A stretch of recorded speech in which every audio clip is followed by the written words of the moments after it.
وزیر خزانہ مفتیٰ اسماعیل نے معیشت کی تباہی کا ملبہ سابق حکومت پر ڈال دیا۔ کہا IMF سے کیے گئے عمران خان اور شوکت ترین کے معاہدے کے تحت آج قیمت بڑھائی تو ڈیزل 150 روپے اور پیٹرول 100 روپے مہنگا ہو جائے گا۔ شرح سود میں بھی اضافہ کرنا پڑے گا۔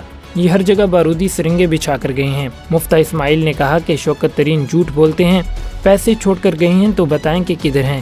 عمران خان نے ان سے 21 ارب ڈالر کا قرضہ لیا جو ہمیں واپس کرنا ہے۔ عمران خان کا لانگ مارچ فرح خان کو بچانے کے لیے ہے۔ بتائیں کہ فرح گوگی اور شہزاد اکبر کہاں گئے، واپس کیوں نہیں آتے؟ IMF سے مذاکرات کے آخری مرحلے پر دوحہ جا رہا ہوں، پیٹرول کی قیمتیں نہ بڑھانے کے لیے کچھ وقت مانگیں گے، کوئی مثبت خبر لے کر آؤں گا۔ IMF سے موجودہ حکومت نے وعدہ کیا کہ سبسڈی کم کریں گے، پیٹرولیم مصنوعات کی قیمتیں بھی بڑھائیں گے۔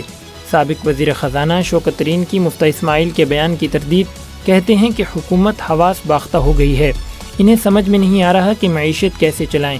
قرضے اگر بڑھے تو GDP بھی بڑھی ہے، ہم پیسے دے کر گئے تھے لیکن یہ قبول نہیں کریں گے، لوگوں کو بیوقوف بنانے کی کوشش نہ کریں۔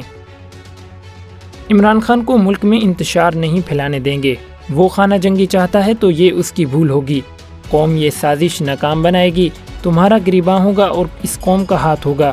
وزیر اعظم شہباز شریف کہتے ہیں کہ عمران خان نے اخلاقیات اور سماج کو تباہ کر دیا۔ عمران نیازی کے پاس ایک لمحہ بھی عوام کی فلاح کے لیے نہیں تھا، اس کے پاس گالم گلوچ کے سوا کچھ نہیں۔ 4 سال یہ صرف سیاسی انتقام کے چکر میں رہا، قوم کا وقت ضائع کیا، ایک دھیلے کی بھی کرپشن کسی کے خلاف ثابت نہیں کر سکا۔ پرامن احتجاج سب کا حق ہے لیکن قانون ہاتھ میں لینے کی اجازت نہیں دی جائے گی۔ وزیر داخلہ رانا ثناء اللہ کہتے ہیں کہ لانگ مارچ کو اسلام آباد آنے کی اجازت دینی ہے یا نہیں، فیصلہ اتحادی کریں گے، اگر روکنے کا فیصلہ ہوا تو انہیں گھر سے بھی نہیں نکلنے دیں گے، افراتفری کی کوشش کی تو گرفتاریاں ہوں گی اور پھر قانون اپنا راستہ بنائے گا۔ 28 مئی کو بہاولپور میں یوم تکبیر پر جلسہ ہوگا، تحریک انصاف کے تمام جلسوں کا ریکارڈ توڑ دیں گے۔ مسلم لیگ نون آج اوکاڑا میں سیاسی قوت کا مظاہرہ کرے گی۔ فٹ بال گراؤنڈ میں جلسے کی تیاریاں مکمل، 15,000 کرسیاں لگا دی گئیں، پارٹی قیادت کے بینرز آویزاں، وزیر اعلیٰ پنجاب حمزہ شہباز اور مریم نواز جلسے سے خطاب کریں گے۔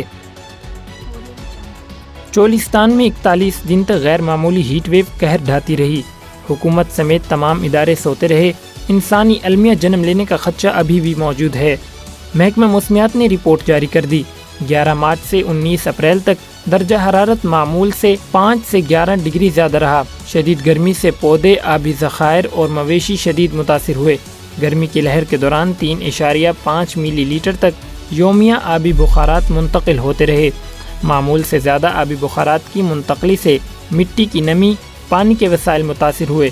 ہیٹ ویو سے چولستان میں خشک سالی آ سکتی ہے۔ لاہور ہائی کورٹ میں پنجاب کے 13 لاء افسران کی برطرفی کے خلاف درخواستوں پر سماعت، ایڈیشنل ایڈوکیٹ جنرل سے 1 جون تک جواب طلب۔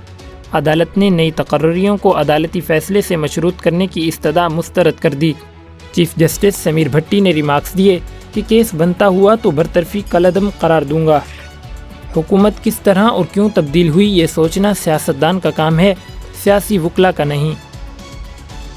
ملک کے مختلف علاقوں میں بادلوں کی انٹری، پنجاب کے کئی شہروں میں آندھی کے ساتھ بارش، شیخوپورہ، وزیر آباد، میاں والی، قصور، شکر گڑھ اور ظفروال میں گرج چمک کے ساتھ بارش۔ لاہور میں بھی آندھی، شہر کا موسم خوشگوار ہو گیا۔ محکمہ موسمیات کے مطابق آج بھی اسلام آباد میں گرج چمک کے ساتھ بارش کا امکان، لاہور، گجرات، شیخوپورہ سمیت پنجاب کے مختلف شہروں میں بادل برسیں گے۔ خیبر پختونخوا کے بیشتر اضلاع میں مطلع جزوی طور پر ابر آلود رہنے کی پیشگوئی۔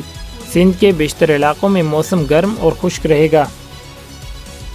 پاکستان کے لیے تعینات نئے امریکی سفیر ڈونلڈ بلوم آج اسلام آباد پہنچیں گے۔ ڈونلڈ بلوم نے گزشتہ ہفتے سفیر کی حیثیت سے حلف لیا۔ 4 سال کے بعد پاکستان میں امریکی سفارتکار کی تعیناتی ہوگی۔ اس سے قبل ڈیوڈ ہیل پاکستان کے سفیر تھے۔